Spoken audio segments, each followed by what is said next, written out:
Turf War explores some complicated interpersonal relationships exacerbated by conflict, stress, and Colombian whites. Hey everybody, I'm Chris and I'm reviewing every episode of The Office ever, and today we're looking at Turf War. Yeah, we're not interested in your sour grapes, okay? Jim, tell him where he can stick his grape. Shove it up my butt. And to be honest, this is the most Office episode of The Office that I've happened upon in quite a while. It can't possibly be as bad as you described. Oh, yes, it can. Lots to talk about. Let's jump in. I understand nothing.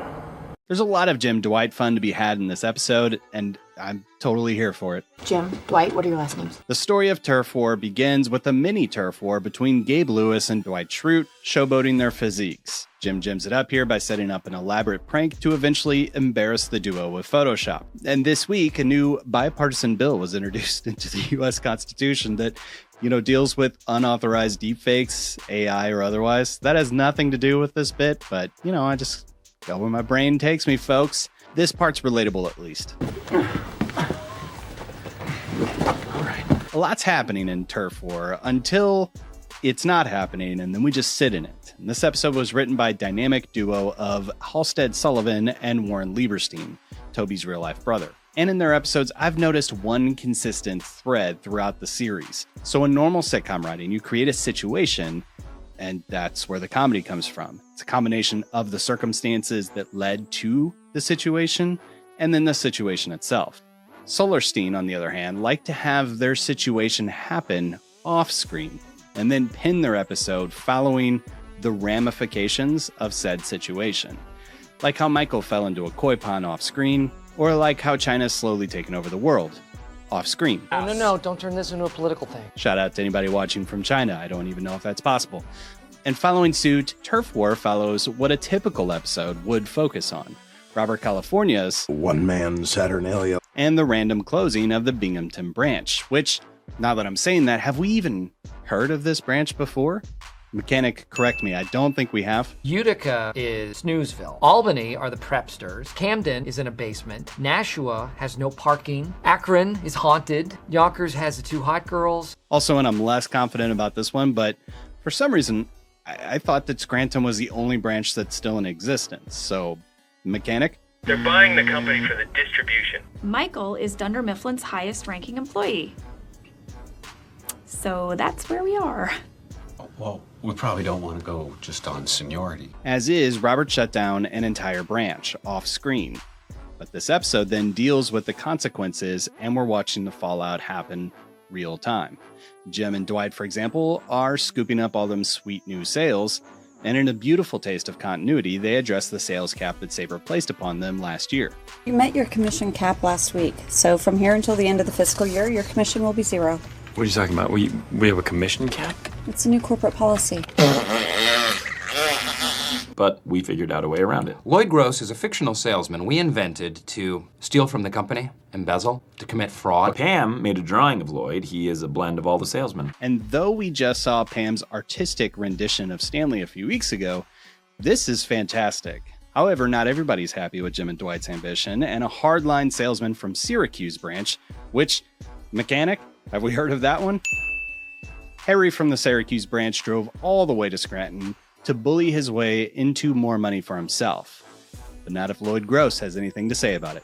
Lloyd Gross eats bullies like you for breakfast. Harry's threatening to beat these guys up for stealing internal sales feels both as legal and illegal as Jim and Dwight's scam. Does it say anything about me choking a man with my bare hands? No.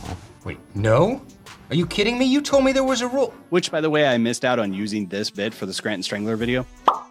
Now, Robert cautions patience, imparting wisdom from the Bible. As Solomon once said. And the whole conversation was overheard by Andy, who was there for reasons.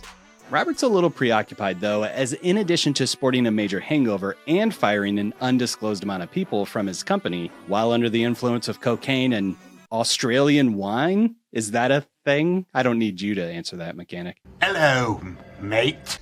Leave it in the comments.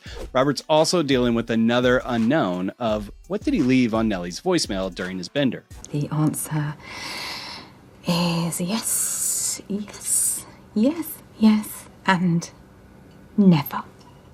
See, a lot of things are happening in Turf War off screen. And while the salesmen are waiting for Robert to finish talking about geishas to the camera, I'll still be talking about geishas long past their bedtime. You know, I trained as one. for reasons I don't completely understand nor think I can even work into the deeper meaning, Harry excuses himself for fresh air. But oh wait, he's running! This leads to a low-speed car chase with low-stakes shenanigans. That's it? Hit the Nas. Nas? You mean like in Fast and Furious? Yeah. 3, We got 2, it. Go. 1. Here we go! And I like this chase, but I do wonder what the film crew was using to film this excursion, because it doesn't seem like it's being filmed out of the backseat of a car. Normally they film these from inside the car, but this is an action shot, so I said film a lot there, forgive me, but none of it matters because the point of this is they're trying to get to the client first.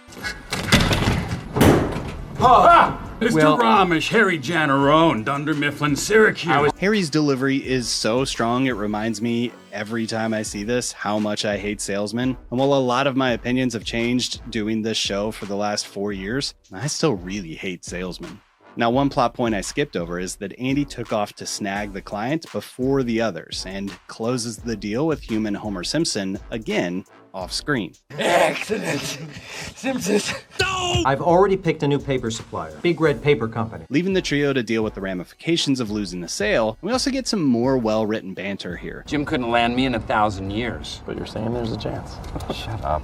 And they conclude their day with a lament about how Robert's running the company into the ground, which, 17th question in a row, is that supported by anything in season 8? But you know, something to talk about, I guess.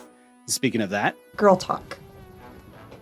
Did someone say girl talk? Robert has sent Pam and Angela to fish out from Nellie what the voicemail requests were, but they are unsuccessful, so Pam steals Nellie's phone. Off screen. We hate Pam! We hate Pam! A lot of semi-illegal things happening in this episode, on and off screen, so they listen to Bertram's messages, which include a note from her mom reassuring her that all things are going to start working out. They hear a spam voicemail from MasterCard. This is MasterCard. Send the minimum payment of $448 by Monday, or we will be forced to send it to collections. And we know it's spam because MasterCard's not a bank, everybody. Banks call you about the money you owe them. MasterCard calls the banks about the money that the banks owe MasterCard. The more you know.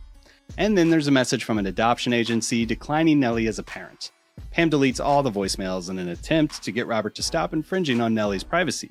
Okay, oops, I deleted them all. They're all deleted. Pam gives Nellie her phone back, and the two become friends, I think. The episode concludes with Andy calling Robert California, proposing the CEO reinstate the ex-manager to his previous post. Or he'll take Dunder Mifflin's biggest client and sell them to a competitor. Robert declines, and maybe Spader's most iconic moment in the series. Soft penis debutante. You want to start a street fight with me, bring it on, but you're going to be surprised by how ugly it gets. You don't even know my real name. I'm the Lizard King. Leading Andy to make a second sale for the day.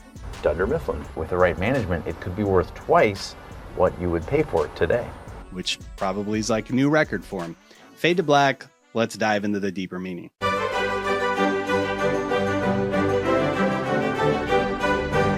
What does a bean mean? Someone please explain it to Cap. Okay, so sometimes I get criticisms in the comments of these field guides telling me that I should just leave the series alone. Not everything has a deeper meaning.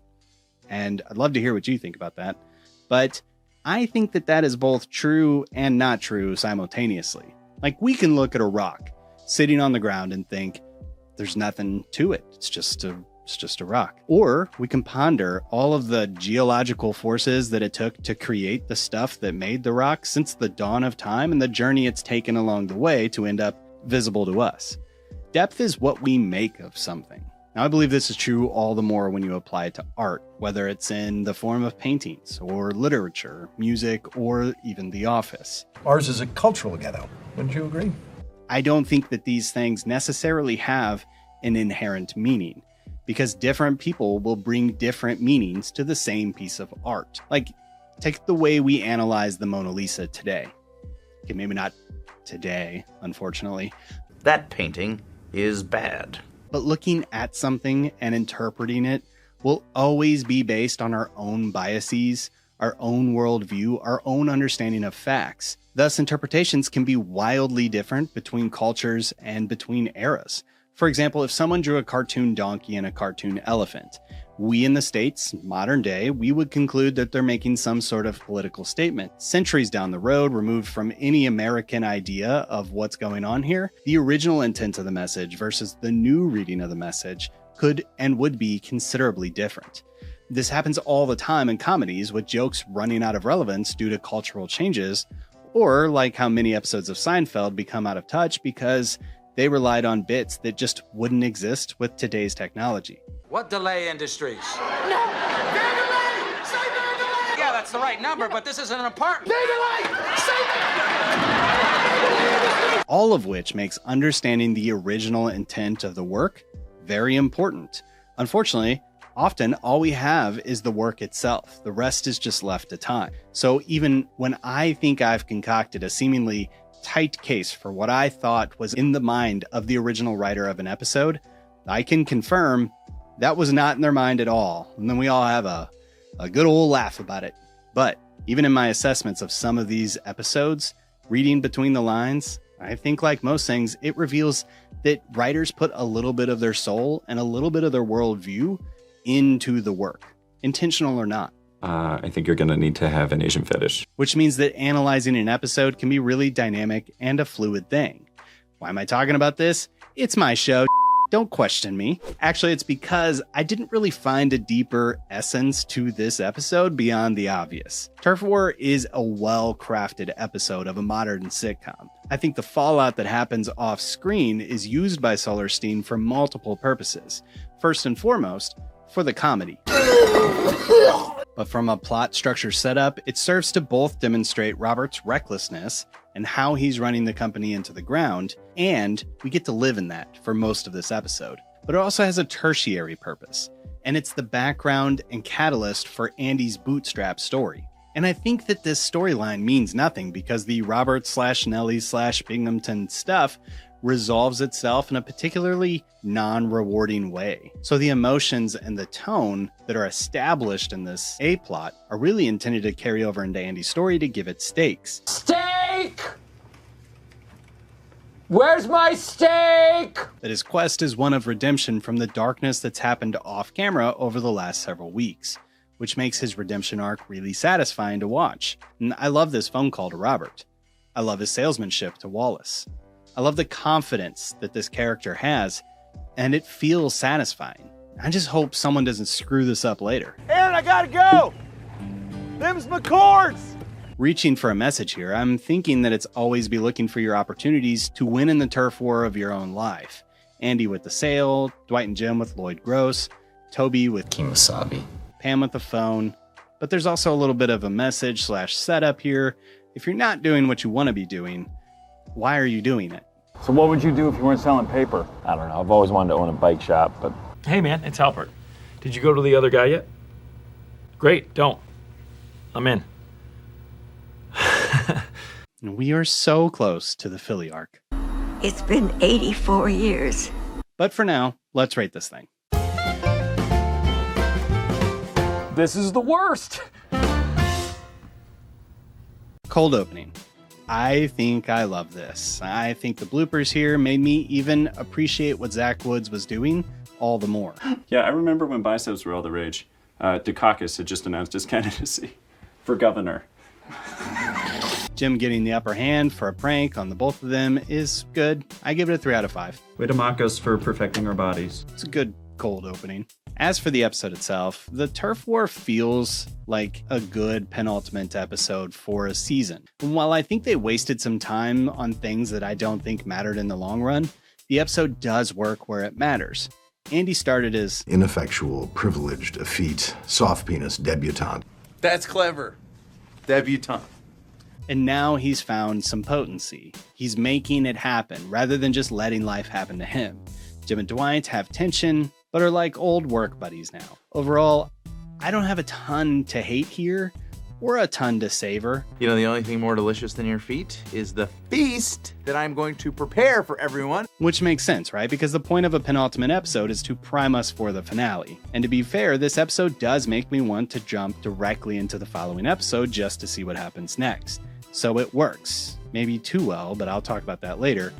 All up, I'm giving Turf War a 4 out of 5. It's just business. And that's like a season 8 4 out of 5. So I don't know how that's going to stack up against like a season 3 4 out of 5, but it is what it is. That's all I have to say about Turf War. Join me and a special guest host next week as we talk about the finale of season 8 in Free Family Portrait. Can you just smile, please? I don't want to! Thanks for watching, and we'll see you next time.